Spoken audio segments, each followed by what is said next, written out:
Ayan, so next one we have is the another Monster Hunter figure as well.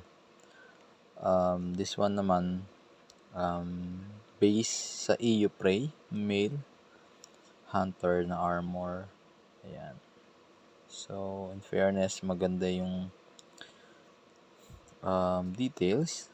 No? So, sculpted as well as double jointed din yung mga knee and elbow niya. Ayan. So, sa knee, medyo mahirapan akong try. Say one hand.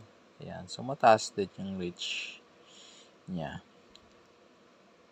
So, EU Prey isa yun sa mga small monster sa Monster Hunter. And we have the bow gun, or bow lang na weapon type niya, and it includes quiver, nasan yung mga arrow, as well as ito, yung well done stake. So sa mga Monster Hunter player yan, I'm sure familiar kayo. Although this one, I'm not sure if siya yung kasama talagang weapon. And of course, a pair of hands. So, yun lang.